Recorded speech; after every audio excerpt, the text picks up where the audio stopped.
All right, thank you for everyone who's jumped into this one. This is the afternoon session for SAF-HOLLAND training. We are going to cover disc brakes and drum brakes. I know drum brakes was the priority, so we're going to try and skip through disc brakes, just a brief overview of disc brakes as quick as we can, and then we'll get to some of the drum brake stuff, which is the more important product of what you want to get to. So we'll jump straight in and we'll try and skip through this a little quicker for you. So unit comes in with one of our axles and suspensions underneath it. This is what you're going to look at. There's a serial tag. It's on the back of every axle. Doesn't matter whether it's disc or drum. The serial tag is on the back.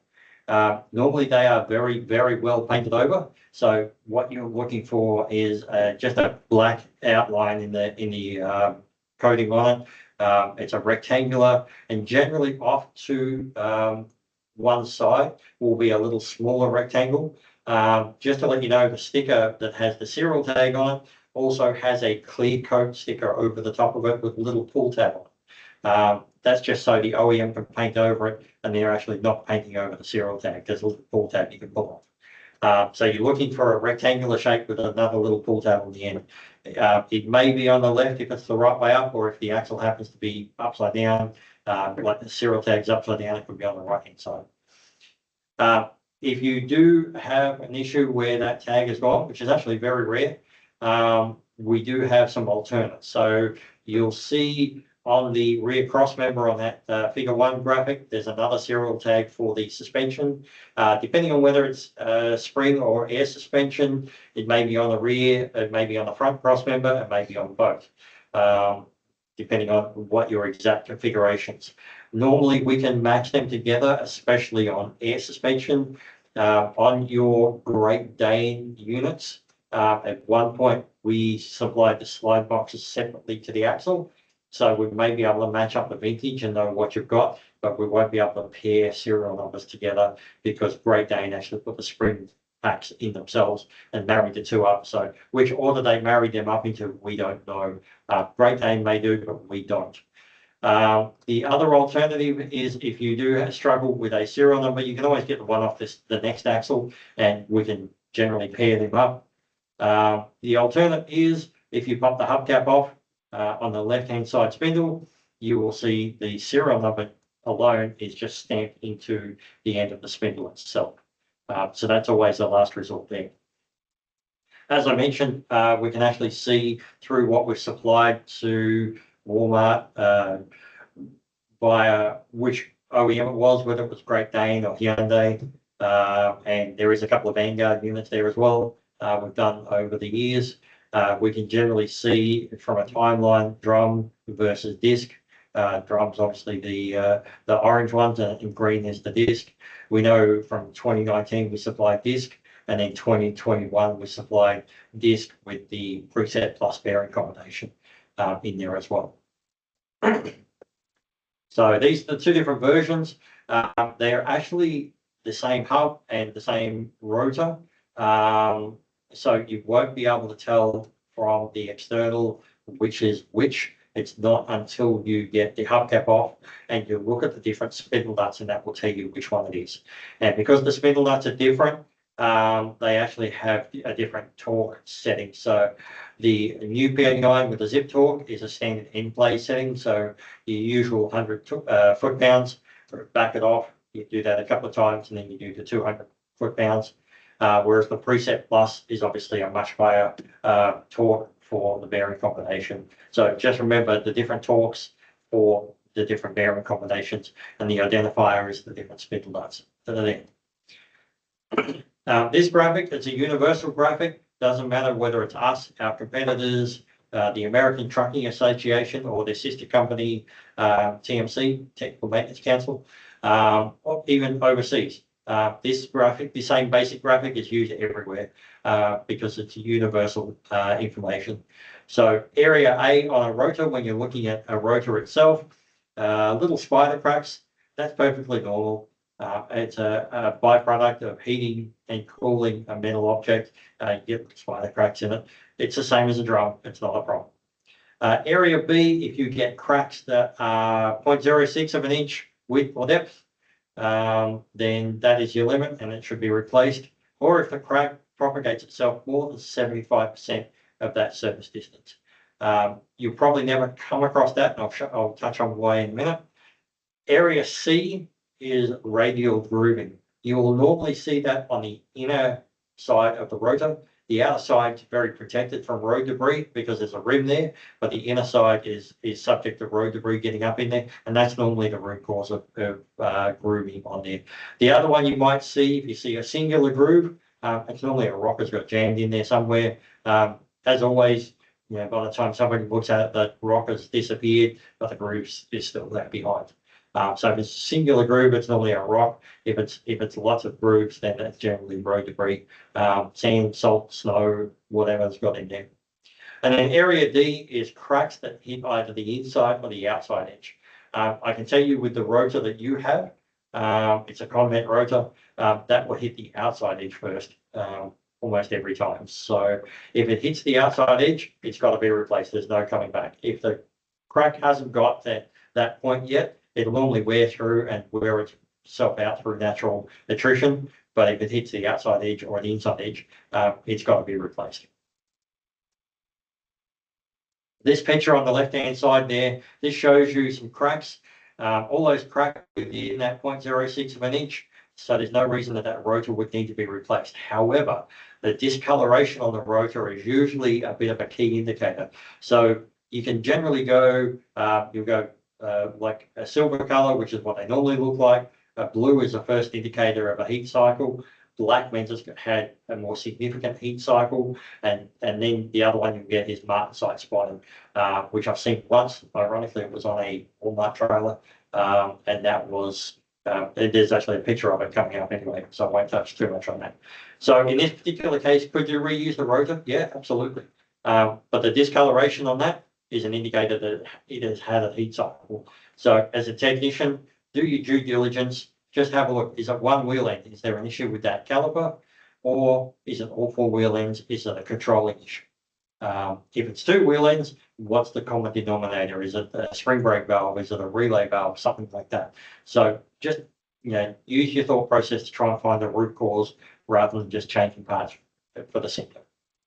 Okay. The rotor itself is a universal size rotor. So they're 45 millimeters is new, 1.77 inches, and 1.46 is the minimum, 37 millimeters. I will tell you that the rotor that you have, this one here actually has a little beveled edge on the rotor in that image up there. The one that you have, it doesn't have a beveled edge. It has a really significantly stepped edge. And I can tell you, we're based in Michigan. I've seen ones that have been through quite a few winters, and with all the salt and corrosion that happens on them, it is still blatantly obvious where that is. So that is your wear indicator, that stepped edge on that rotor. It's really obvious.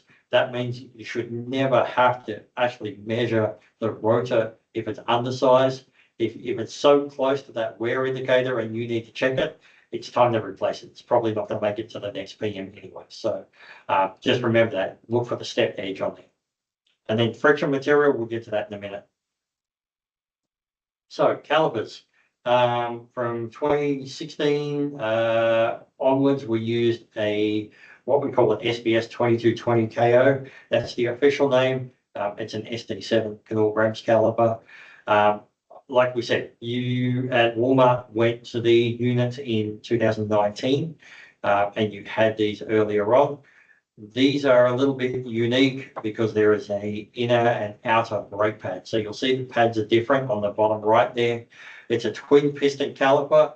So obviously the inner brake pad has two pistons that come up against it, and that's two little circles with the accident. So it's pretty obvious which one goes which. This is what they look like in real life.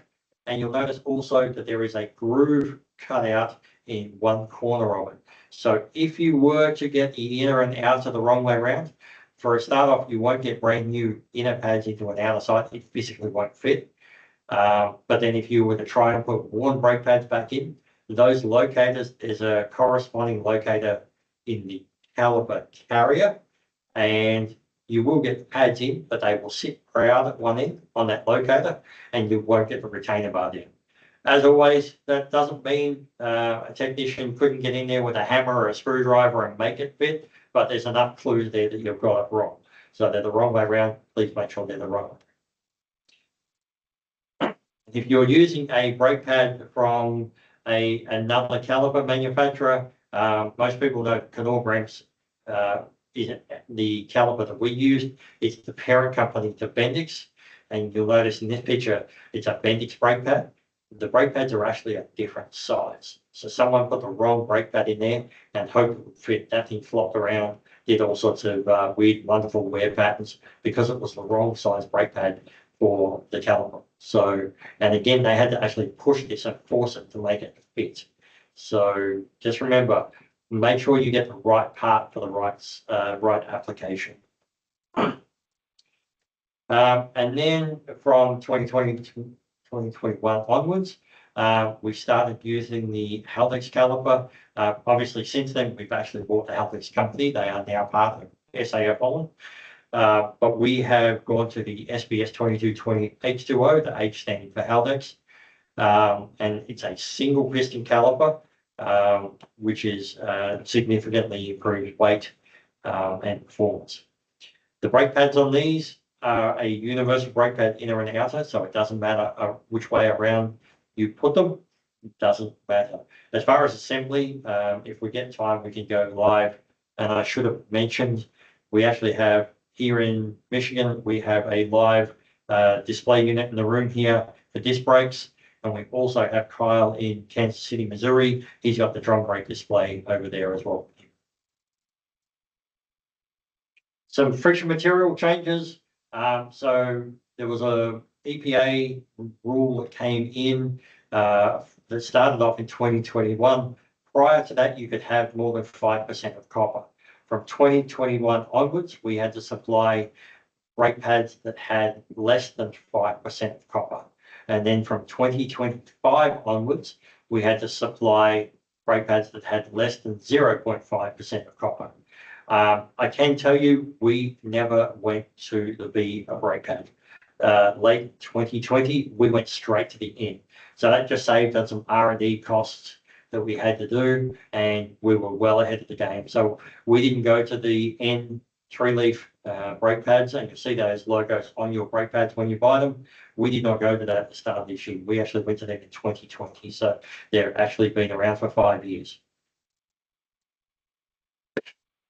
Brake pad out of service limits. So a couple of things to mention here. Some slight edge cracking is perfectly normal, just as the heat cycle of the brake pads goes up and down. Some slight edge cracking is perfectly normal. It's nothing to be concerned about. If you see a brake pad that comes in and it looks like that picture there, it says not permitted and there's big chunks missing, obviously that's no good. I think the TMC limit, I'll have to look it up, is 10 or 15% of friction material missing. So obviously the slight edge cracking is fine, but anything bigger than that, you want to stop and have a look. We will also touch on the minimum thickness. The minimum thickness on brake pads is 0.08 or 2 millimeters, and that's pretty much a universal measurement. The measurement itself used to be many years ago when disc brakes came in the 90s. People would measure the friction material and the metal backing plate, which was fun until people changed the backing plate from 6 millimeters to 7 millimeters to 9 millimeters and then stepped backing plates. It became too complicated. So pretty much universally, everyone just measures the remaining friction material. Why do we say 2 millimeters? You'll actually see that not permitted picture there. You'll see a little grate down the bottom of that friction material where it's missing. So the friction material needs something to grab onto on that metal backing plate. A smooth metal backing plate won't work. So some pads have a metal grate in it. Some they gouge into it and basically gouge curls of material of steel out of the backing plate. It almost looks like Velcro. And then they put the friction material over the top of that and bake it until it's cooked. If you get down below that 2 millimeter wear limit, you're going to get into that grate of those curls, and that's metal rubbing on a metal rotor, and that causes a mess, which becomes a very expensive exercise because you have to then replace the rotor as well. So that doesn't mean if you get to 3 millimeters, send it on its way and hope it lasts 12 months to the next PM service. It's probably not going to. So it should never get below those 2 millimeters. I will say that one of our customers, if I actually go back 2 slides, one of our customers uses this quite adequately, and I'll let Walmart decide how they do this, whether they measure the brake pads or not. But one of our customers uses the spring clips that sit on the top of the brake pads as the guide indicator, and that generally works out to around 7 millimeters.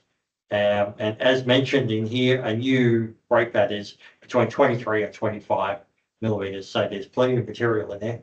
And the spring clip is a very good visual guide as to whether you have enough friction material to get through to your next PM service. The other thing that you want to look at is uneven wear between the 2 brake pads. So the first thing you're looking for is if they're uneven, what's the difference between the 2 brake pads? So you're actually going to look, if it's the Knorr, it's 5 millimeters. Haldex are looking at 3, but it's probably going to change to 5. There's a wear limit. The other thing to look at is the backing plate on the larger of the 2 pads in that bottom right picture. That had also worn through into the carrier.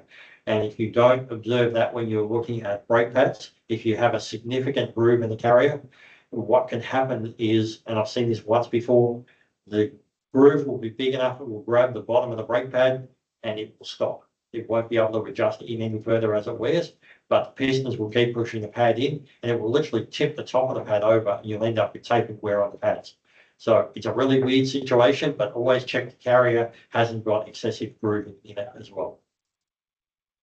On the Haldex caliper, which you've used definitely over the last 5 years, we actually have on the back of the piston, there's a spreader plate like all single piston calipers. This is actually, the spreader plate is built into the piston. It's a one piece. It's not an extra part that can fall out, needs to be changed.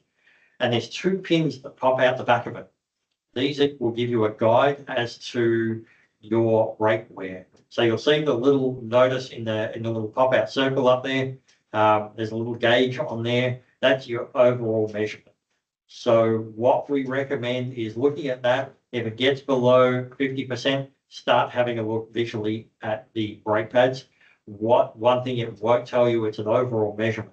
So not that you would ever have this, but if you had 100% of your outer brake pad and your inner brake pad was perfectly worn, it would show a 50% left.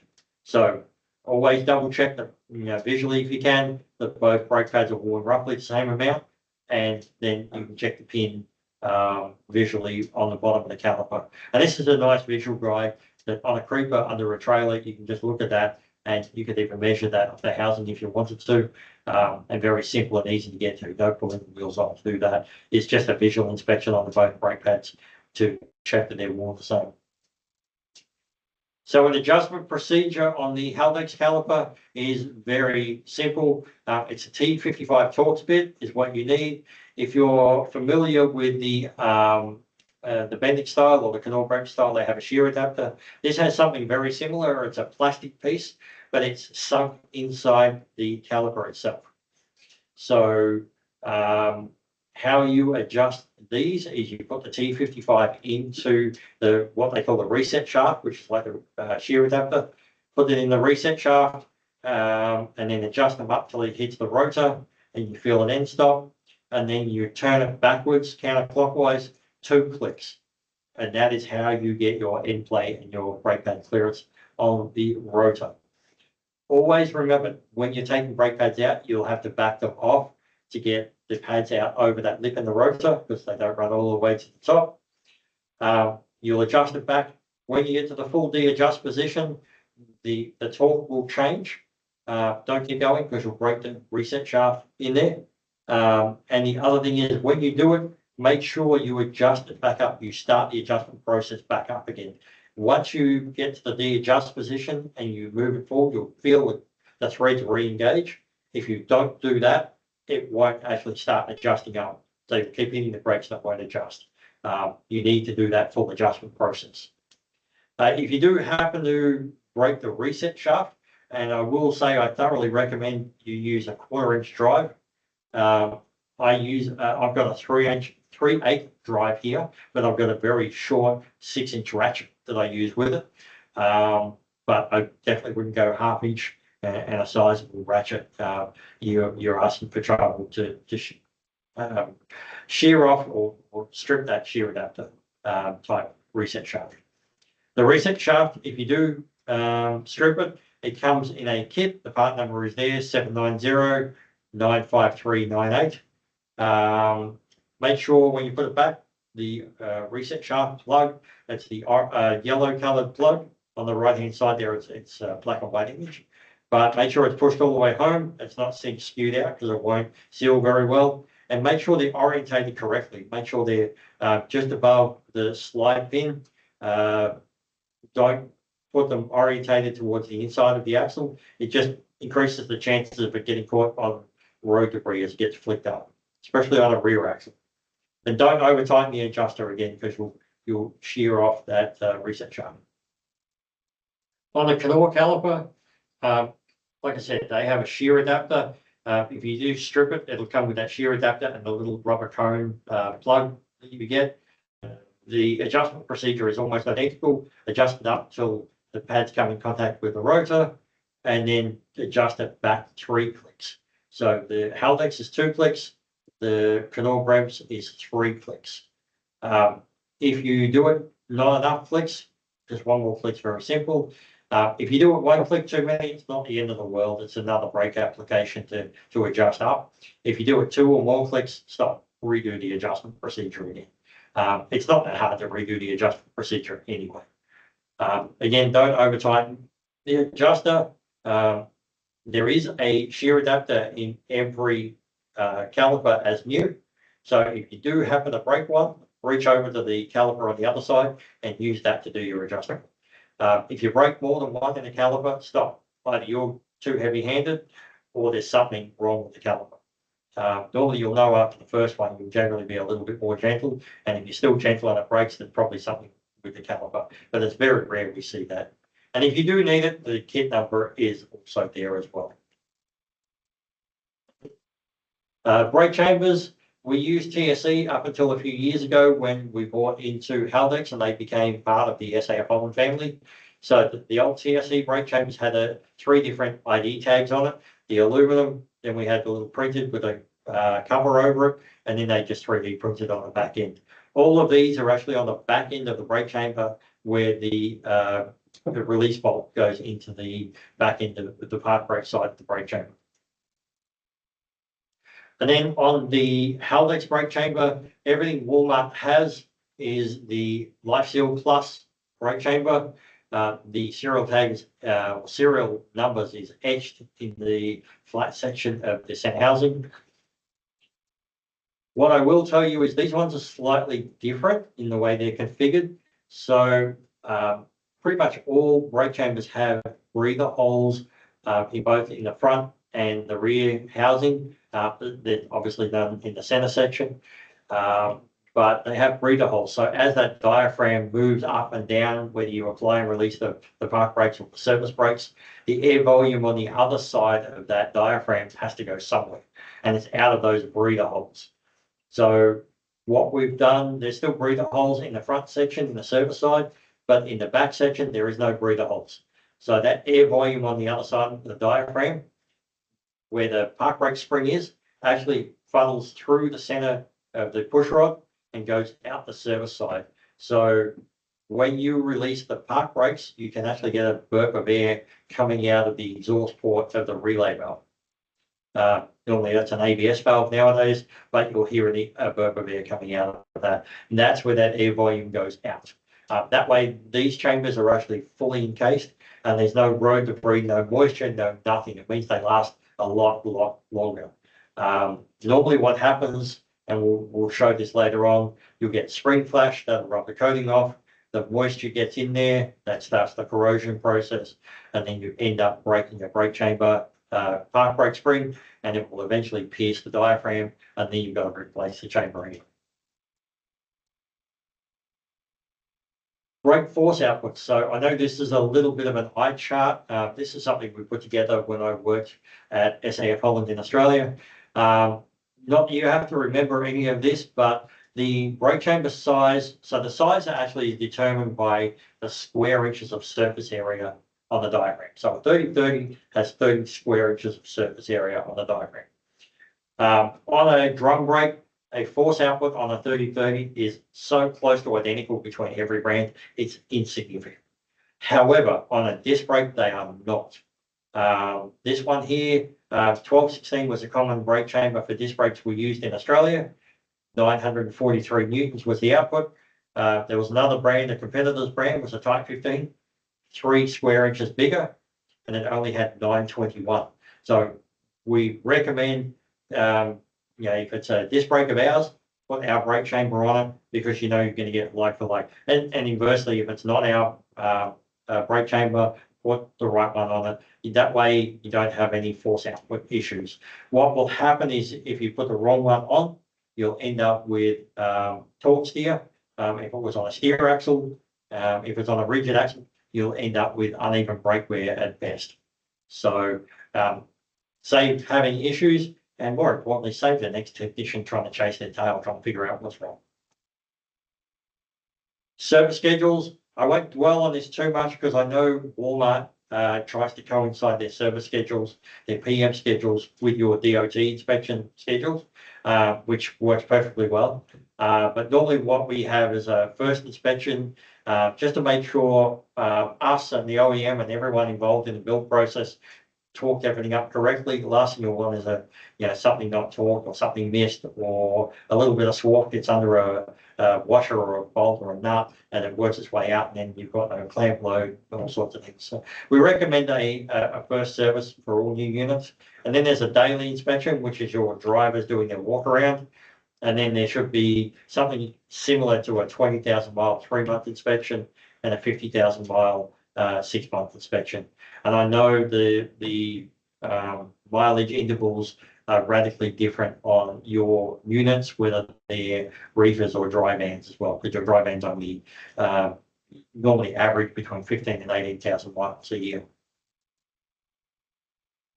In the manual, we also have torque specifications that you need. So each piece, whether it's the one-piece axle nut, you've got the rotor, the hub bolts, you've got a caliper, the brake spider bolts, they're all mentioned in there. Torque is in there, the procedure is in there. Very simple to follow, not too complicated, but very easy to find in a chart. And then the available resources that we have. So we do have our website, and we also have the .com global website. But more importantly, we have the Walmart microsite. So if you are going to type that in, it's walmart.safholland.com. Don't type in the www at the front. The Walmart takes place of that www. Okay, so it's walmart.safholland.com. And that's how you get to the microsite. And I'll touch on more on the next slide what that means. We do have a YouTube site. If you need it, just search for SAF-HOLLAND. You'll find it very quickly. And then we have some actual service manuals in there as well. And then this is what the microsite looks like. So if you go to the Walmart microsite that we have, this just lists the products that we sell to Walmart, not all the extra products that we have on our standard website. The good thing is, right on the front page there, you have your 3 main contacts. You have Randy T, who is your account manager. You have myself, who is your tech services manager. And then we also have Jared, who is your warranty rep that you'll be dealing with. Also on there, you'll be able to find things like service videos, which is phenomenal. It's great for the late night technicians who are trying to do something at 3 a.m. in the morning. No offense, I don't generally tend to answer my phone at 3 a.m. So if you do need to know how to do something, we have all the service videos on all of these products that you'll need to do in there. It used to be one big long video, but then we broke it up into 3 to 5 minute sections. So they're always mentioned, like replacing the rotor, replacing the brake chamber, replacing the pads, etc. Also on there is some training sessions. We'll probably talk to Walmart management and see if they're happy for us to put this one up there as well. We can certainly put these up there as well. There's some older ones in there and they're broken up into little bite-sized chunks as well. But there's disc brake training that we've got on there and a few other little bits and pieces. There is also some other stuff there on the tire inflation system, which is on my agenda to actually update that as well. Also in there is service literature. We have all the service manuals, parts manuals, bulletins, everything you need in there, quick list, parts list guides. We also have the warranty info. The warranty certificates are in there, and should you have an issue, there's a claim form. And then we also have, on the next one, we also have, this is my field service team. So myself, Ronnie Hines, who is next to me here in the room. Kyle is also on the call as well. I'm not sure if Ben was in there or not.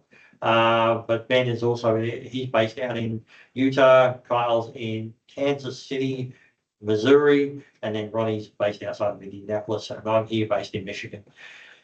If you do have an issue, and we are more than happy to help you, and will be probably your most helpful resource. I seem to be the go-to for every Walmart location for any of the tire inflation issues because I've been around it so much.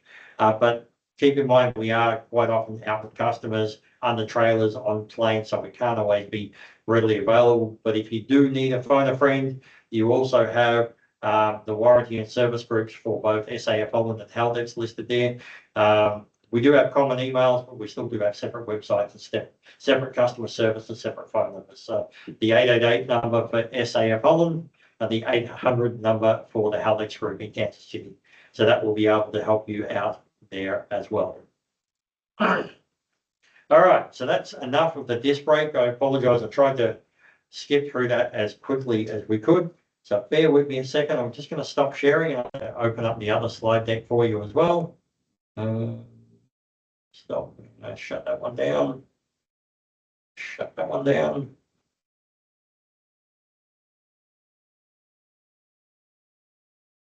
Yeah. All right.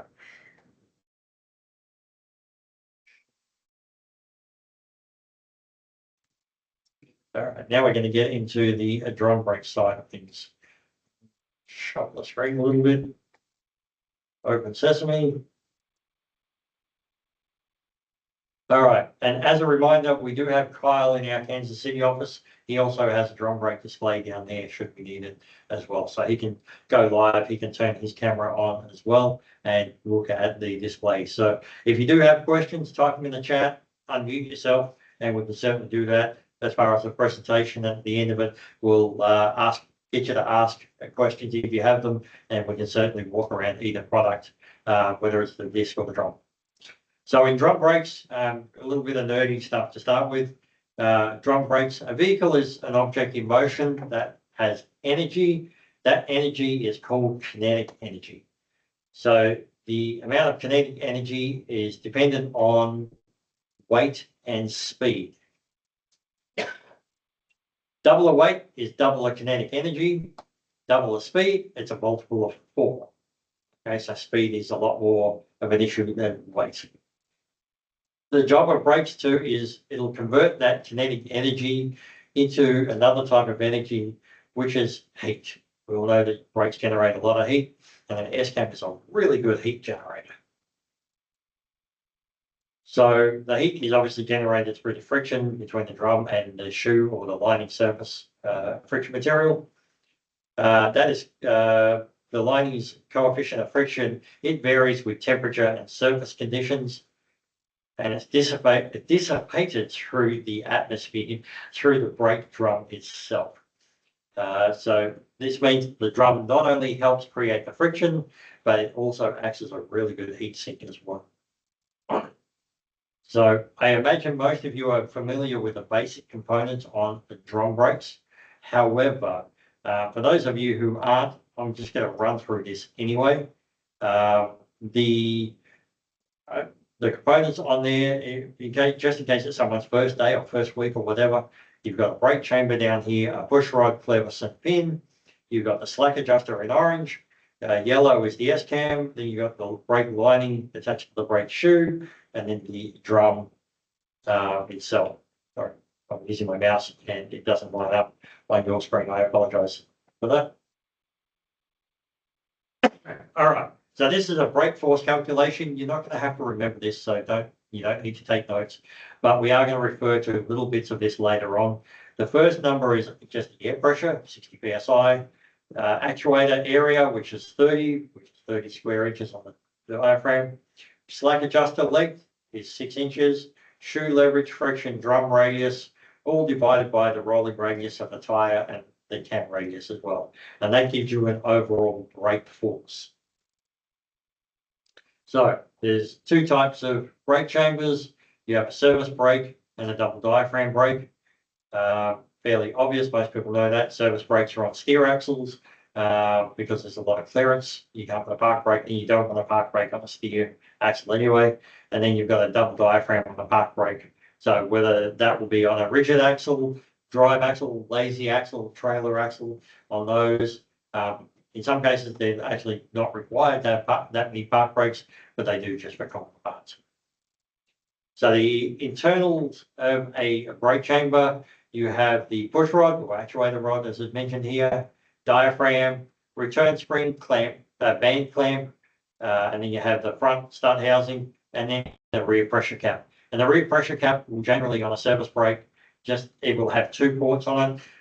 Both go to exactly the same place. It's just whichever one's more convenient and doesn't foul on anything, rub hoses, rub fittings, anything like that. And the other one will have a plug in it.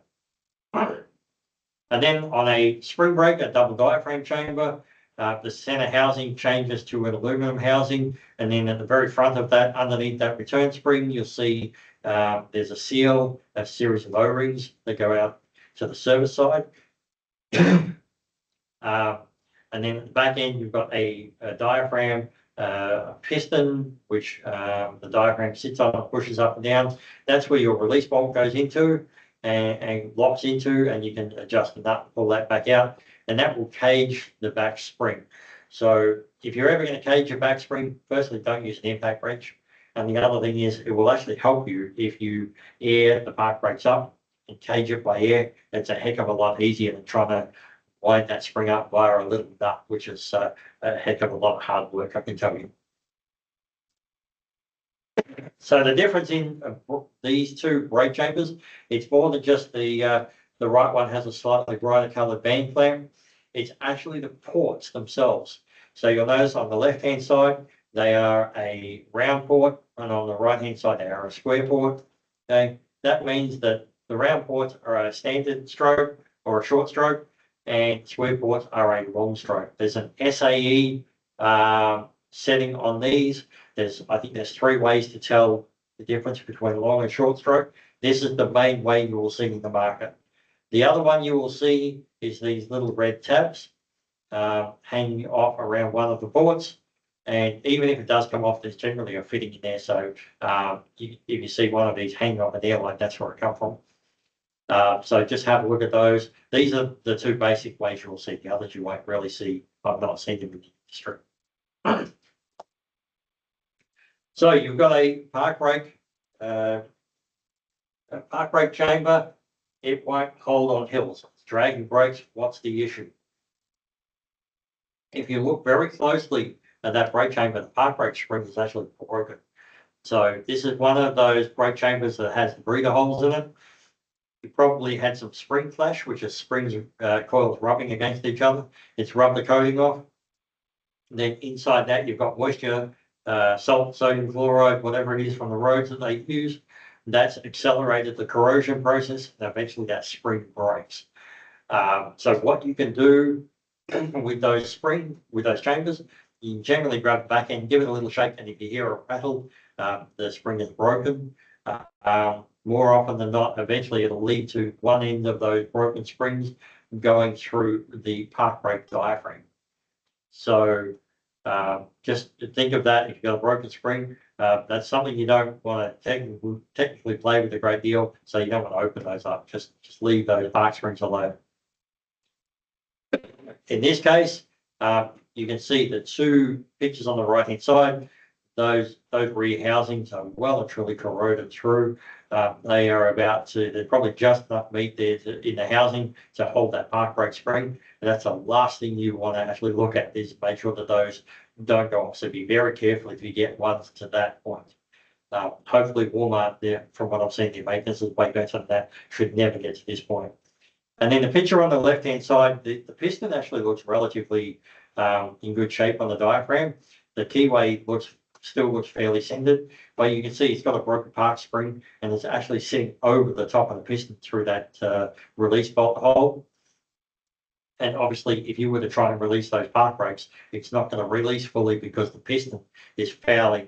The spring is fouling on that piston, and it's not going to retract all the way.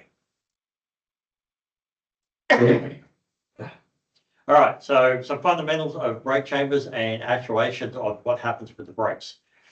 So we're going to color code these just like you would in your glad hands.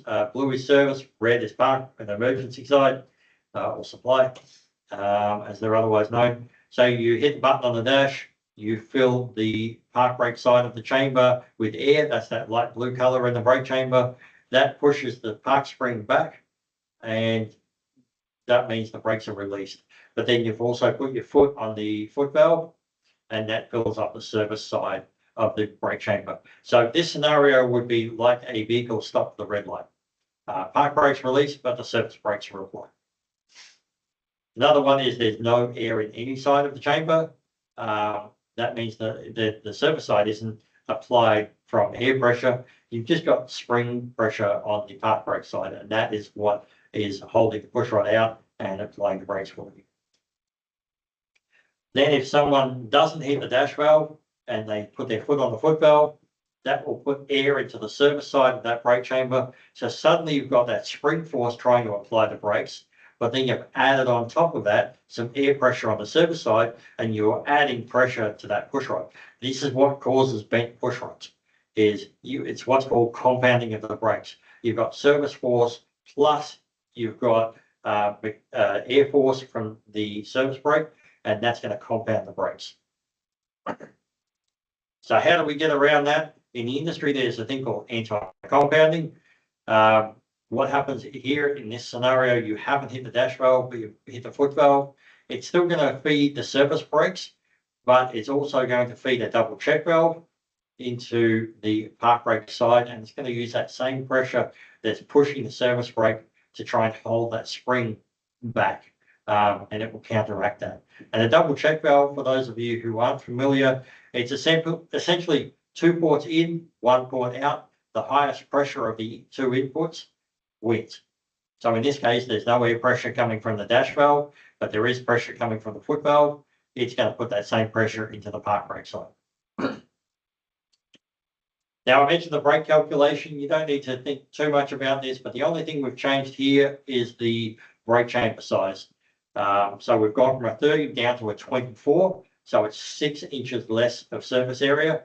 And you'll see the final force output, even though every other part of the calculation is the same, you've actually lost 20% of your force output. So this is why we say don't change brake chambers with different force outputs or different sizes, because you can end up with torque steer. And when you're changing components, just make sure that your slack adjusters, you measure your slack adjuster to when you're mounting, make sure it matches up with the brake chamber mounting. So the slack adjusters are measured from the center of the S-cam to the center of the clevis pin, and that will give you a measure. The common ones are 5.5 and 6 inch. I have seen everything from 5 all the way up to 7 inches before, usually in half-inch increments. So you can measure that, and then if you look at the mounting points and the mounting holes on a chamber mounting bracket, you'll see here the closest one to the axle is a 5 inch. The furthest 2 holes are a 6 inch. And if you go diagonally, you get 5.5 inch. Okay. So just remember that there's a way of mounting these, and if the slack adjuster measurement doesn't line up with the mounting bracket, you're going to end up with issues, which will show you what that looks like shortly. So this one here shows you a 6 inch slack setting. and then the other side shows you a 5.5 inch.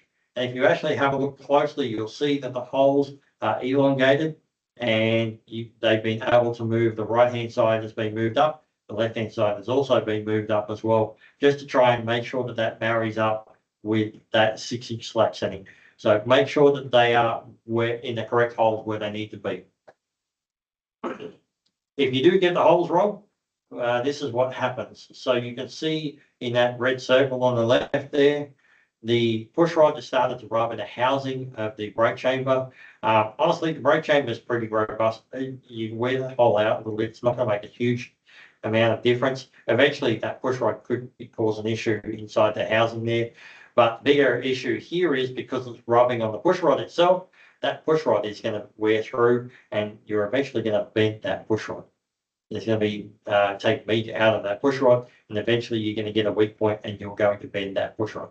So that's the last thing you want to do. So all it would have taken here to stop this would be make sure that you've got the right size slack or the right holes. And then that would have solved your problem going forward. And maybe the slack is the wrong size, or the chambers are in the wrong hole. Make sure that they are on one. Okay, in this case, this calculation, we've gone back to 30/30s all round, and all we've done is we've changed the slack setting from 6 to 5.5 inches. And you'll see here the rough drop in force output is around 10%. So all that took was the wrong slack, and you've lost 10% of your braking force. So as always, it's always the worst case scenario when someone starts to look at these things when a vehicle's been in a crash. So save you going through that heartache. Make sure that you're using the right slack length for what it was designed for. All push rods will have a little red indicator on. This is a stroke indicator. If you start to see it pop out, it's beyond the allowable limit of stroke. Okay. What's the stroke allowable limit? So again, we'll stick with the 30/30s because everyone knows that. So a Type 30 service brake, the available stroke is 2.5 inches. The maximum readjustable stroke is 2 inches. If you've seen a brake chamber output chart, it will really drop off on the end of that chart. You actually lose force trying to get into the very end of that stroke. So you want to try and avoid that last half inch. If you see the red indicator all the way up, that means it's hit the end of its stroke. So no matter how hard you hit the brakes, you're going to get no more brakes. So if you happen to have one that you could have 20% brake, 50% brake, 90% brakes. But if it's all the way up, you've hit the end of the brakes. There is no more after that. No matter how hard you hit that pedal going forward after that, you're not going to get any more braking force out of it.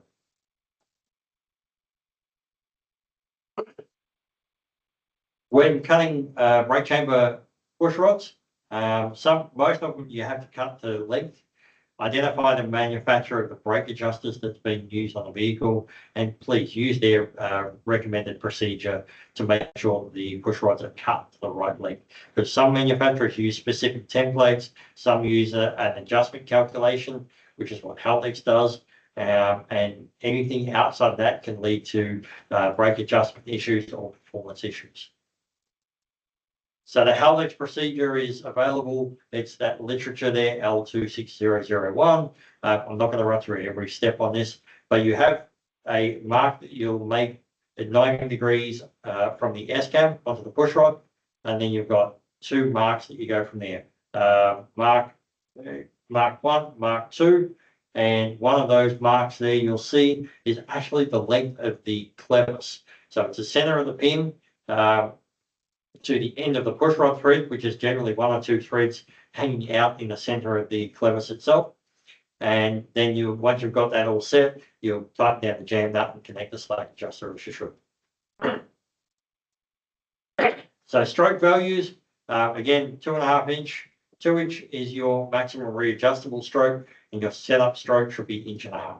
And that'll give you enough for it to click over and readjust and let the automatic adjuster do its thing.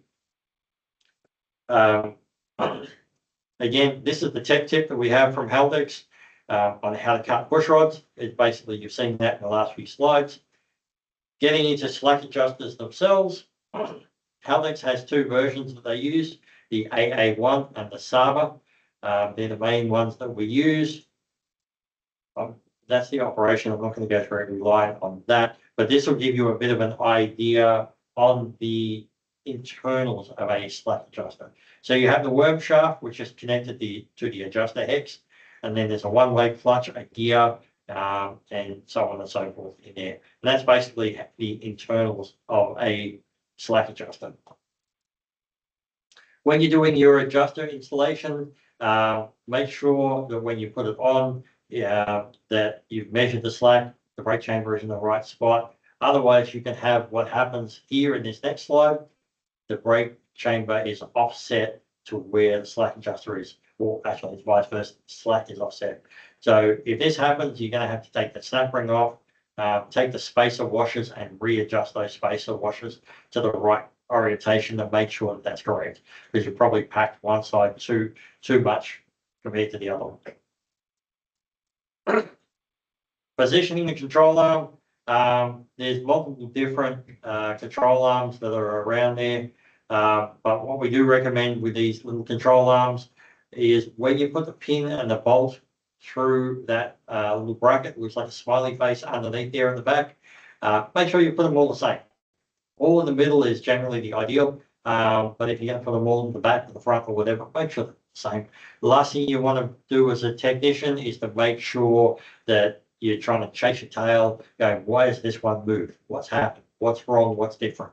When all it was what one technician before you not paying attention and just putting it where. So you can be on a wild goose chase just for those sort of reasons.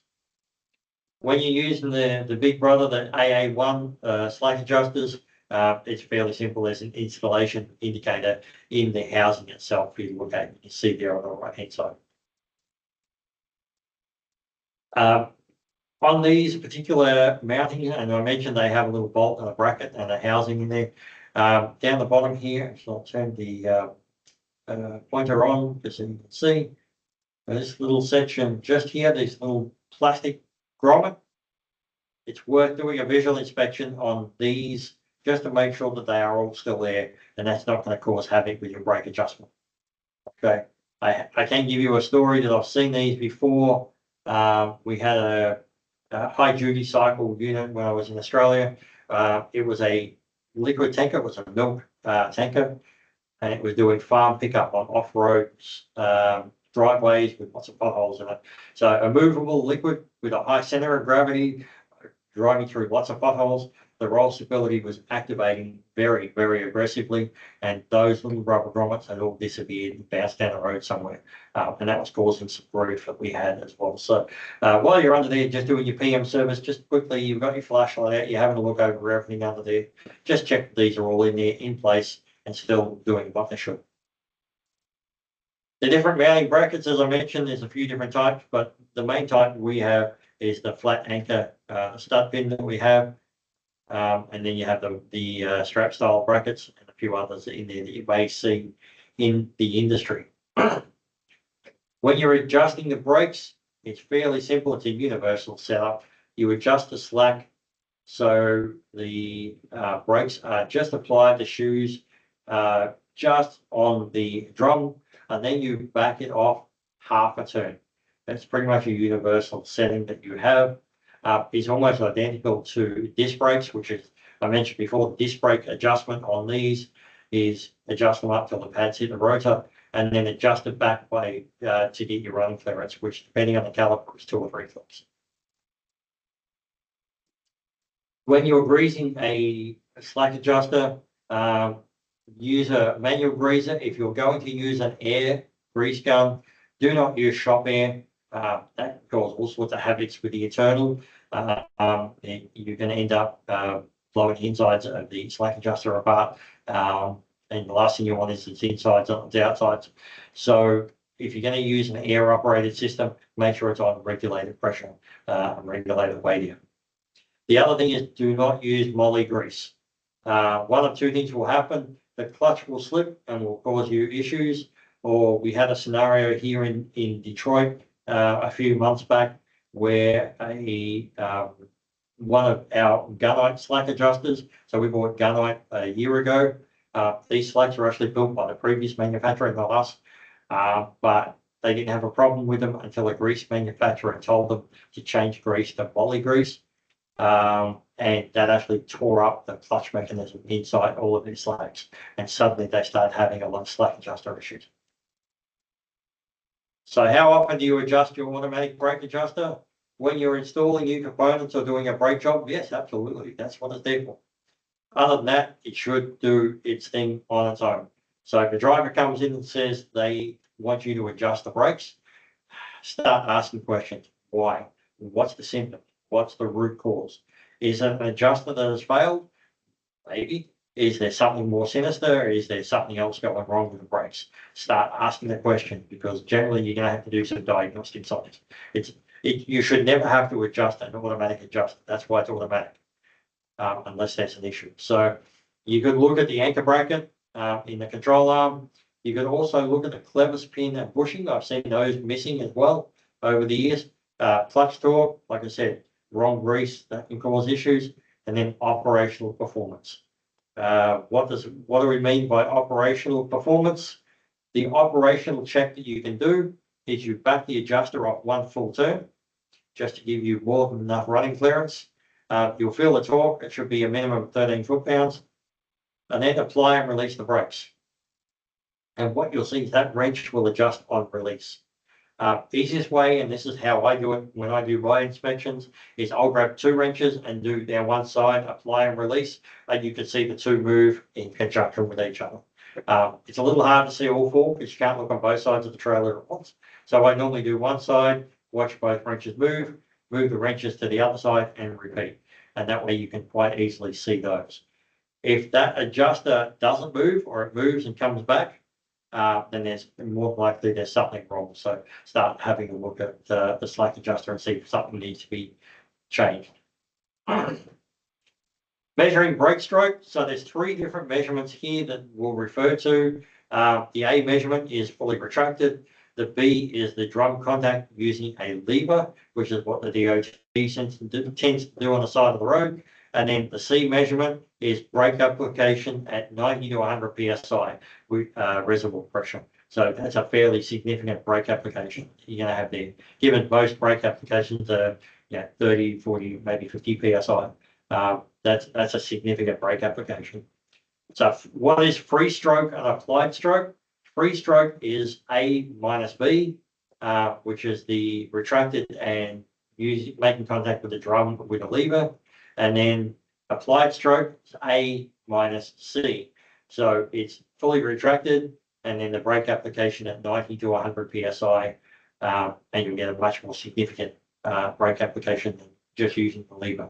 So that's what free stroke and applied stroke is. So this is observed stroke, I should say, using a stroke measurement of a type 30 chamber with a 3-inch stroke. And you see that's slightly over 2.5 inches, which is outside what we would recommend that you see. And using a cable tie there is a very simple and quick equation to go and measure the stroke.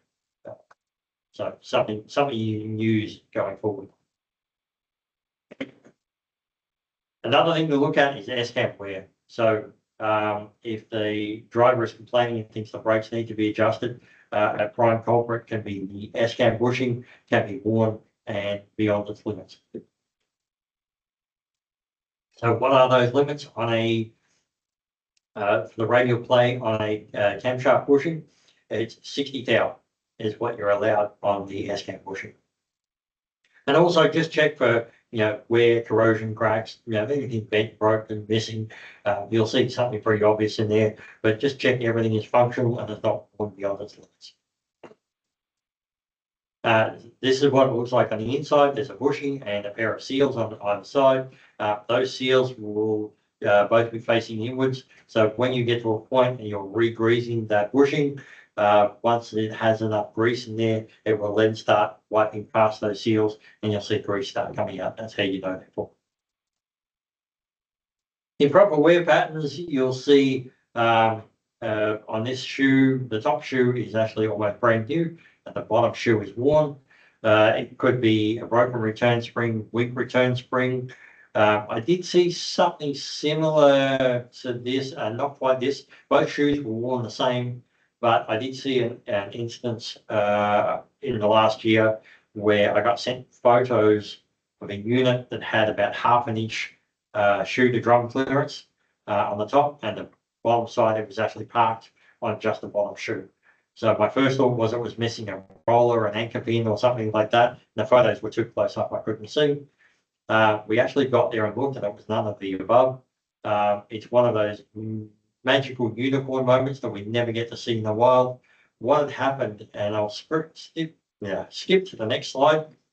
For the technicians that are out there, anyone who has heard of S-cams camming over, so the shoes are worn so much that the roller has actually jumped over the end of the cam to the other side.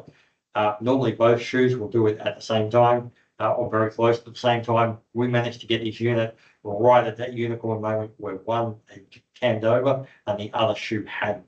And that was why we saw what we saw. So double check those. I will go into one other option, but before I do, have a look at both of these pictures. There's something wrong with both of these pictures, and see if someone can figure it out. If you can, type it in the chat. But in this particular case, you'll see those two circled areas on the rollers. On the S-cam. The rollers were sliding against the head of the S-cam, and they caused a flat spot. Okay, so in this particular case, if you see those flat spots, you don't want the next roller and shoe to find that. It's just going to find that flat spot, so please replace the S-cam. What is wrong with both of those pictures? Both of those rollers are just floating there. There is no retainer spring holding both of those rollers in place. So most people use a retainer spring. Some people will use those, the bolt-on style, but either way, it's going to have something holding that roller in. And in this case, there was nothing there holding those rollers. In this case, if you look at the picture on the back of the vehicle on the left-hand side, you're seeing the red circle where the problem is, but the brake chamber on the right-hand side of that vehicle is straight, covered in mud, been there forever, never had a problem. The one on the left-hand side is bent, skewed. You'll see it's newer than the one on the right. It's hit something. Whatever hit it, bent the brake spider and bent something in there. It's not right. And the technician has just literally replaced the brake chamber and called it good without actually realizing that there's more serious damage in there. Whatever hit it, I'm going to take an educated guess, also hit the tail light, because that's a new tail light on the left-hand side as well. So, yeah, have a look for those things. Make sure there's nothing bent.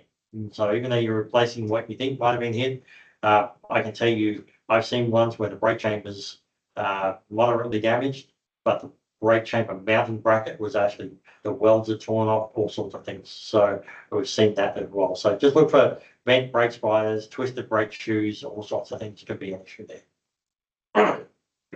Improper wear patterns.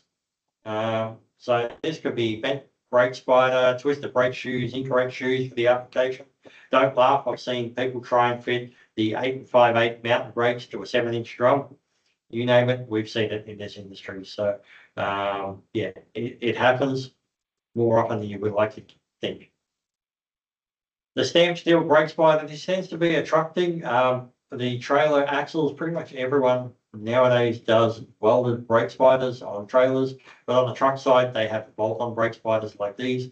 This just gives them a little bit more freedom of choice when they're trying to reorientate the brake shoes, just to make sure that there's clearance. There's a lot more things that you need to be concerned about when they're running gear, some drive axles and all sorts of things. So, yeah, on truck weld, they have a lot more of these things to think about. So you'll see these generally more on a truck than you will on a trailer.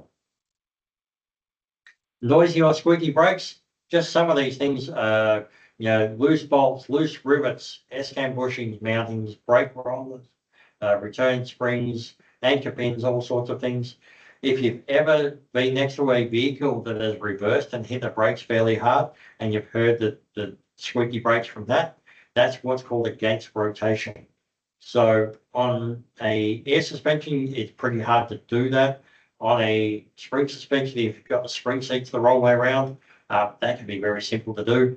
there is a correct orientation for an axle for an S-cam that it needs to adhere to. So just think about that. If it's a trailer axle of some description and you need to get there against rotation, that will also cause the squeaky brakes as well. So some other wear patterns that will tell the story. This one here, this is called rust jacking. So if you're in a southern state, you might not be overly familiar with this. The northern states of the US and Canada are definitely familiar with this. So a brake application generates heat, as we've already discussed. That heat will literally draw in all the moisture. If that moisture ends up between the lining material and the brake shoe table, then that will start the corrosion process. That corrosion expands up and pushes that brake shoe out into the lining, and the lining is the path of least resistance, and then you end up with cracks in the linings like these. So if you see friction material damage like these, this is what you need to look for going forward. It's probably rust jacking. These are non-repairable. You can't use these.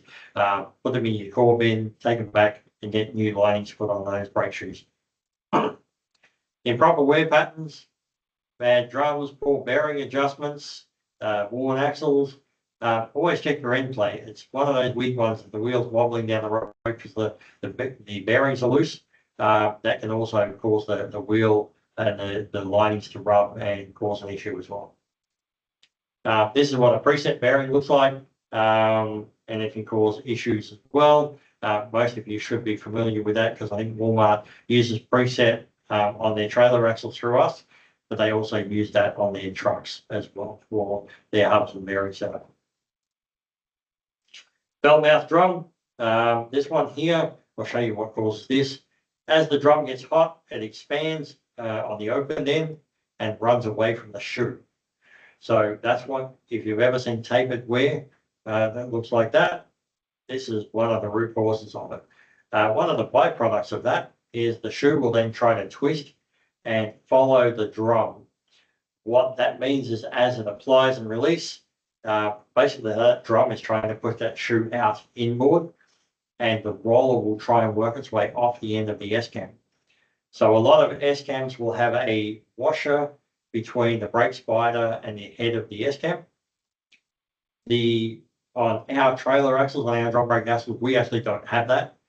What we have is we replace that washer with what we call a wing plate. Looks like a big rectangular plate with a little bent triangular piece on the end, and that will stop the roller from coming off the end of the S-cam, makes it impossible. And it will basically push the shoe back into where it should be. The downside to this is because of the extended brake chamber push rod travel, your slack adjuster may try and adjust up to the next notch, and then when the drum falls down, you end up with tight brakes. A scored drum, normally this is caused by road debris, whether it's in a sandy environment or up north in a salty environment when they're bringing the stuff on the roads to stop the snow. The other one that you'll have here is the picture on the right hand side. You'll see the little raised sections around that all correspond with the holes for the rivets. It's just there's less material there, so it's not going to wear the drum and the lining at the same rate on those ones. So you'll see 4 lines that correspond with those rivet holes. So back many years ago, most people used to get 2 sets of shoes to a drum. And what we do is you would do a brake job and replace the shoes, and you would machine the drum. Now with the more aggressive friction materials, especially since the reduced stopping distance laws came in 2011, that means that you'll go 1-to-1. But if you were to replace shoes on a grooved drum, this is what it will look like, and a brake application will mean you'll start to crack that friction material. Okay. So if you were to do it, we recommend that you machine the drums. So this is a Meritor Q or Q Plus shoe, and you'll notice that the left-hand side of the friction material is very thin, and then it gets thicker as it goes towards the middle of the 2 segments, and then out towards the other side. And that's perfectly fine. That's normal. That's the way it's supposed to be. There's an anchor pin on the left-hand end there. And then what a worn shoe looks like, it will come out perfectly worn like that. So that's perfectly normal.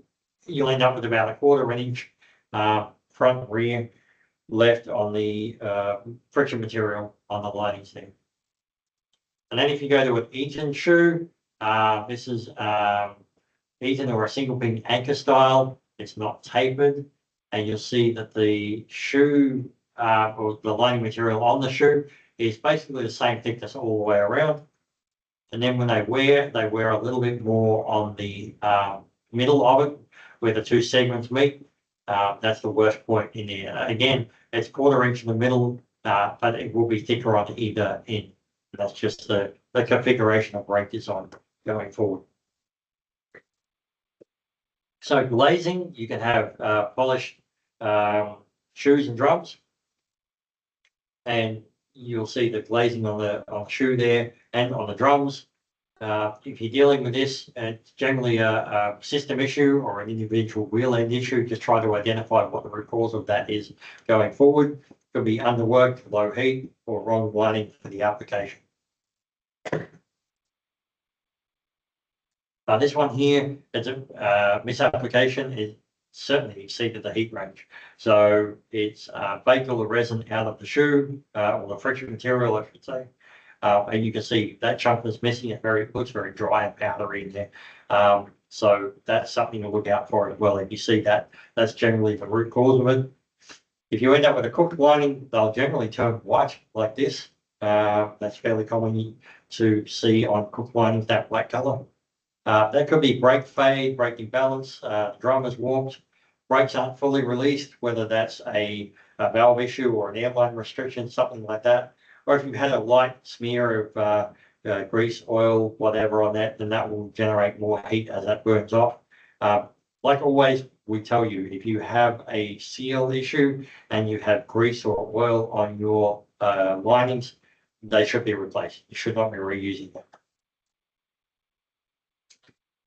And then the raw materials that go into making the friction material in the linings, like I said, it's changed over the years, which we'll get to in the next slide. These are just some of the things that are in there. Like I said, they have changed them. They have made them more aggressive since the reduced stocking distance laws came in. And they came in 2011 for standard 6x4 tractors, changed from 355 feet to 250 feet. And then in 2013, it changed for the other vehicles as well. So 2-axle 6x4 severe tractors up to 70,000 pounds, and tractors with 4 or more axles less than 85,000 pounds. They're all 250 feet, and then it's 310 feet for 6x4s above 70,000, or tractors with 4 axles or more above 85,000. So depending on which category you fall into, it's going to be 250 feet or 310 feet. And this is just for tractors. Yeah, as it stands right now, there is no requirement for trailers. So some discoloration you'll see in the drum, that they should look like the bottom end of that, which is a shiny silver color. If you get a heat cycle through it, you get that bluish tinge to it. That could be, normally it's an excessive heat cycle. You've got to try and figure out why. I would recommend you thoroughly inspect both the mechanical and pneumatic brake systems, just to see what's dragging the brake. If it is something in there, if it's one wheel end, is there a brake issue? Is it all 4? Is it a controlling issue? Whether that's a relay valve, not enough air pressure in the tanks. I've seen things like I said, driver hanging a Yeti drink bottle full of water off a trolley brake, off a handbrake system. That's why we call that driver abuse. And then you'll also see martensite spotting. That can be, it's high raised sections. It's actually friction material embedded, stuck into the drum. So we would recommend, not so much because you couldn't clean that up, but because that's seen a significant heat cycle or something like that. Just we would recommend that you change the drum in that particular instance. Burnishing the brakes, I'm not going to run through every step in this. I'll supply the slide deck for you. I just want to make sure we get through to the end of this because we've only got a couple of minutes left. Let's, I'll skip through that. You can read that if you need to at your leisure. When you're putting hubs or drums onto hubs, I should say, if they're a hub piloted drum, you'll notice on that pilot itself, the picture on the left-hand side, there's a step in it. So the main part of it, the biggest piece, is where the rims go. But then there's a step as to where the drum goes, and they're different diameters. Okay, so when you're mounting the drum, make sure one of those pilots is at 12 o'clock. Doesn't matter how many pilots you got, whether it's 3, 4, 5, whatever, make sure one is at 12 o'clock and you hang that drum off that top pilot. And then when you put everything back together, it's going to seat correctly. And that's what you want to see. Okay. So this is what a hub pilot looks like. On the top left picture there, you've got the brake drum and a single wheel. And then on the bottom picture, you've got the drum and 2 rims that hang off there. And then on the right-hand side, that's what they look like, what they should be mounted like. And we're going to run through this a little bit quickly. That's a steer axle wheel end with a close-up of the drum resting on the hub pilot. So that's not correct. And this is one we've seen in the field.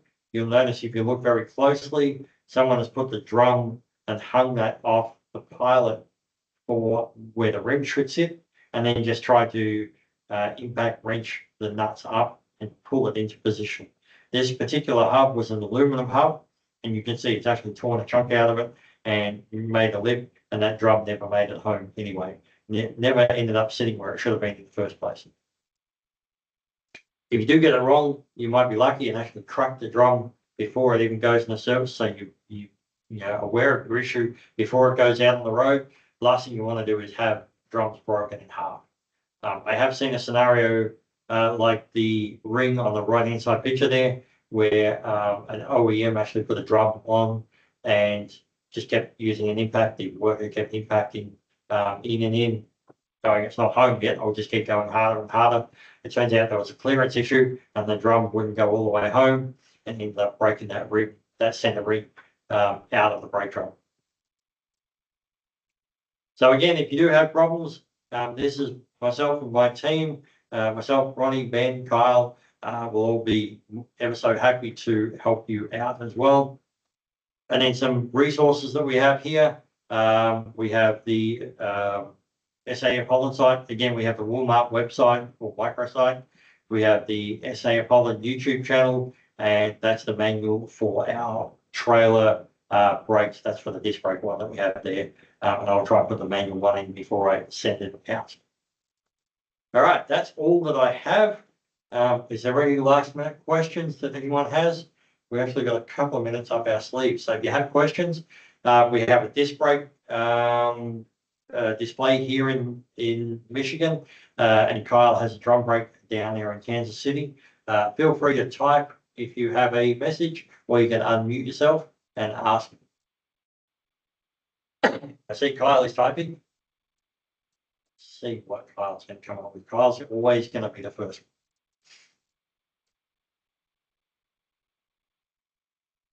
All right.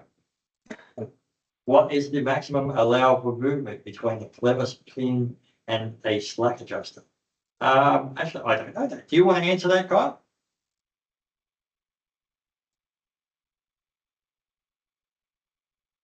I would be happy to, Tony. There we go. How about that? There we go. It helps if you find the mute button before you talk. Right. But yeah, so this is another one question that comes up. Sometimes whenever we're troubleshooting brake adjustment issues, excessive clearance between the clevis pin and the clevis pin bushing in the brake adjuster, the maximum allowable movement we want to see there is the same as what we're looking for radial in play on an S-cam, no more than 60 thousandths of an inch. Yep. Cool. I'll actually put that in the slide there. Thank you, Kyle. You're welcome. All right. No other questions. What have we got? We've still got a couple of minutes. We'll give it one more chance if anyone else has a question. No, I don't see anyone else typing, so All right, if no one's got any questions, if you do have anything you think of, as always, you think of a question 10 minutes later, feel free, shoot a message to us, whether it's by email, text message, or give us a call. We can certainly help you out. And we'll be able to run through this with you as best we can over the phone, or try and help you out, whatever predicament you've got. One other reminder I will give you is, and I did touch on it briefly, when it comes to one of the products we didn't touch on this time, which is tire inflation, the Tire Pilot Plus system that we have, whether it's the old mechanical box or the new electronic box, all of our guys are quite adequate. I've been well and truly into the weeds in this, so most of the Walmart locations already have me on speed dial. Trust me, I regularly get calls, on weekends and after hours on this as well. So if you do have something with the tire inflation system, feel free. I'll be probably your go-to, but the other guys will certainly be able to help you out as well. So, all right, guys, I'll give you a couple of minutes time back into your day. I will share this presentation with everyone that's been on the call and Walmart corporate, and you'll be able to have this. And I think talking with Randall at the start, I've offered up, you'll be able to download this, put this into your LMS if you want to.